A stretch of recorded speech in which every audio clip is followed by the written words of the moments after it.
Okay, this is going to be a continuation of our point 6, talking about rational expressions. So in this example, we are looking at simplifying this statement right here. So in order to add, you need to have the same denominator. So the first thing you want to do is you want to factor everything so that we can figure out what our factors actually are on the bottom. So I'm going to start with factoring. So I'll start with the first one. 2z is on top. There's nothing more I can do with that. And on the bottom, I'm going to factor out of 5. And I get z minus 2. And then the other one is z plus 1 on top. And then on the bottom, I'm going to factor the trinomial into two binomials multiplied together, most likely. That's how they generally factor. And so I have a minus in the middle and a plus at the end, which means I'm going to have two minuses so that when they multiply, they become a positive. And if you recognize this, it, I believe, is going to be z minus 2 and z minus 2, so it's z minus 2 squared. So this one is a little bit complicated because on the left expression we have 5 and z minus 2, and on the right expression we have z minus 2 and z minus 2. So that means our least common denominator is going to be 5, z minus 2, z minus 2. So the first one is going to have to be multiplied by, and I'm going to do it over here on the left, another z minus 2 over z minus 2. And the one on the right needs a 5. So once I've done that, then everything will be 5, z minus 2, z minus 2. Okay? So we'll come down here to the next one, next step, and we're going to take 2z times z minus 2. So on the top we get, I'm going to write that out so that nobody's confused here. 2z times z minus 2. It also helps me to keep from making mistakes, hopefully. And on the bottom, I'm going to get 5 times z minus 2 squared. And then the other rational expression is just going to be 5 times z plus 1. All right. And then on the bottom, again, we get 5 times z minus 2 squared. So on the top, we're going to get 2z squared. So I'm just distributing the 2z across the z minus 2 minus 4z plus, and then I'm going to do the other one because now they both have the same denominator. So we're going to combine them together to be over 5z minus 2 squared. So on the top then we get 5z plus 5. And the reason I want to distribute both of these is so that we can find out if we can combine any like terms. And in this case, we can combine these two right here because they're both a z. So I'm going to get, I'll come down the next line. I'm going to get 2z squared plus z plus 5 over 5z minus 2 squared. All right. So look back at that again, rewind if you need to. And this next one I'm going to let you try. So I'm going to pause here, let you try it, and you can answer on the Edpuzzle. Okay, so here is the answer. I wanted you to be able to see it, make sure you've got it right. So you're going to find when you factor this x squared minus 4 that it's x plus 2x minus 2, which means each one of these others needs to be x minus 2, x plus 2 on both of those expressions. So that means the first one needs to be multiplied by x minus 2 over x minus 2. The second one needs to be multiplied by x plus 2 over x plus 2. And the last one doesn't need anything because it has both of those factors in there. So I just wanted to show you that. And then the next step, you're going to just distribute on top. So 4 times x minus 2 minus 2 times x plus 2 plus 1. And that's all going to be over x plus 2, x minus 2. Okay, so now we're going to say 4x minus 8 minus, and I'm going to put this in parentheses because it's a minus, and so it applies to both of them, 2x plus 4. I just distributed the 2 across, plus 1. I'm not going to do the bottom right now. Oh, okay, I'll do it. Don't want to confuse anybody. X plus 2, x minus 2, and then we're going to rewrite this as 4x minus 8, and I'm going to distribute the minus, so minus 2x minus 4. So not taking all these steps saves time, but also it makes you often make mistakes. I'm going to go ahead and write the bottom again as x squared minus 4, because when you distribute or do FOIL or use the special products, you're going to get x squared minus 4. All right, and then I'm just going to combine like terms.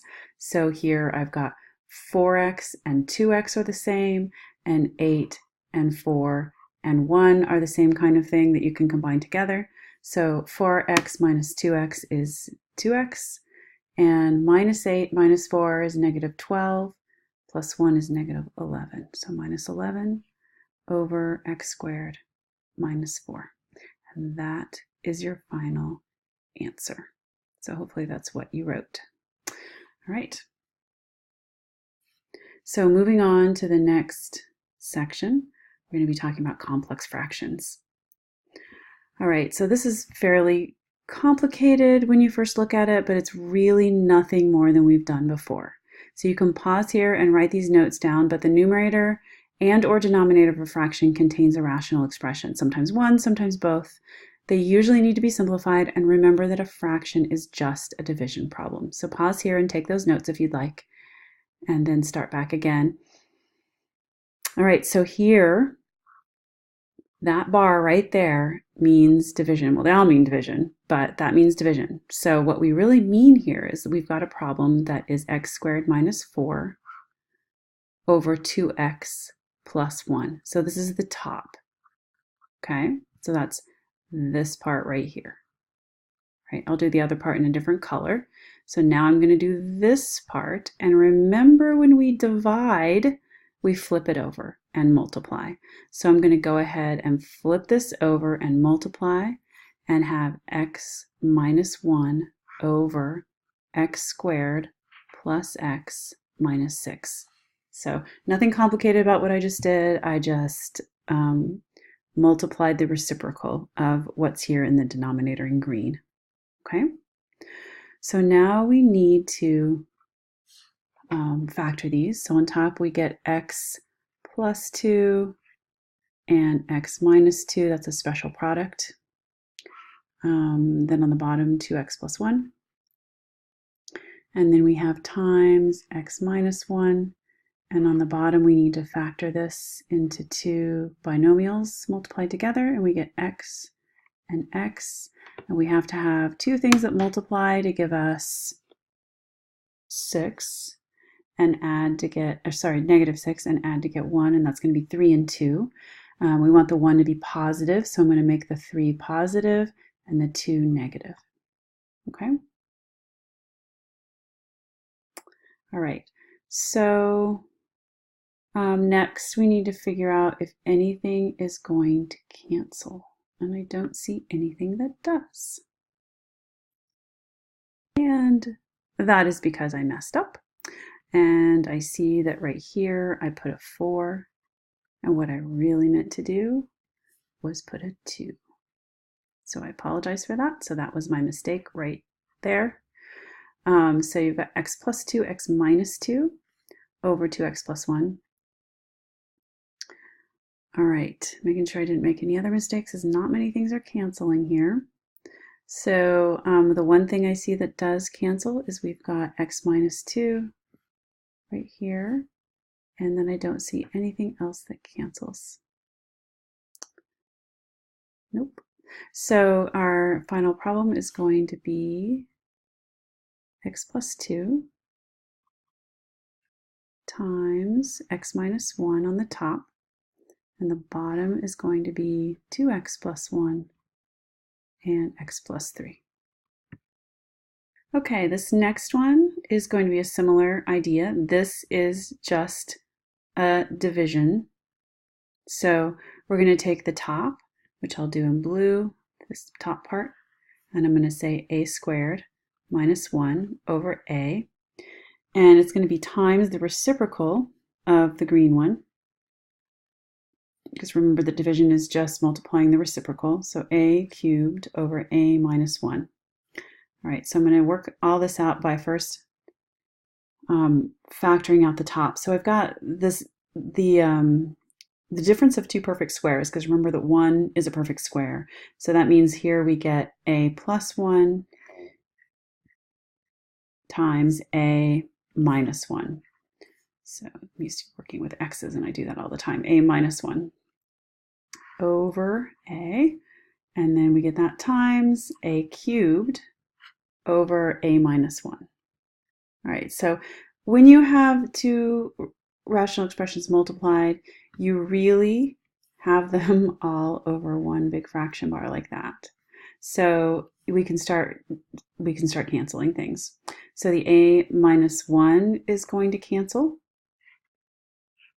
And then one of the a's is going to cancel, because this is really an a1, right? So this is going to become a 2, and this is going to cancel out or divide out. So this becomes, what do we have left on top? We have left on top a plus 1 times a squared. And we usually put the a squared out front like that. And there's nothing on the bottom. So I'll make this look a little neater with the equal sign. And this is going to equal a squared times a plus 1.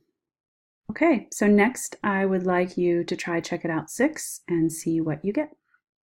So give it a shot. Okay, so there is another method for you to try.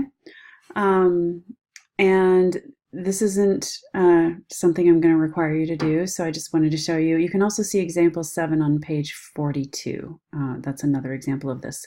So what you want to do is multiply the top and bottom of this bigger rational expression where this bigger bar is. I guess I call that the bigger bar because there's rational expressions on the top and the bottom. And this looks really complicated, but you can simplify it quite a bit by finding the least common denominator of every single fraction that's there. So if you look at this, you see there's a y, and that's here, and then there's an x squared here. Okay, and that's the least common denominator of all of the different terms there is x squared y. So that's what we're looking to multiply both the top and bottom by. So I'm going to erase all this so it's not so messy, and hopefully you can see it a little bit better. So what I'm going to do is I'm going to multiply the top and the bottom, and I'm going to use x squared y like this, top and bottom, x squared y. And sorry, I have a hard time drawing straight lines because of the angle of my board here. So it's x squared y over x squared y. I like to make it over 1 so you can really tell what's going on, top and bottom. And then I'm also going to change my multiplication here and here so it really looks a little neater and you can see what you're doing. All right, so when you multiply something like an addition problem or subtraction problem, you're going to multiply top and bottom by everything. I'm about to run out of time. I only get 15 minutes, so I'm going to pause, write this out, and then you can take a look at it. Okay, so here what I have done is I've taken x squared y times every single term, top and bottom, and you can see that I've done that on every single one here. Okay, so next what I did was I went through and I divided out everything that canceled here. So I just divided all those out and I end up, and then that's in red, and I end up with x squared minus y over y minus 2x squared. Let me know if I made any mistakes on any of these because I don't actually have a key. I'm just doing all of these on the fly. All right, so that's the end of this one. Thanks for watching.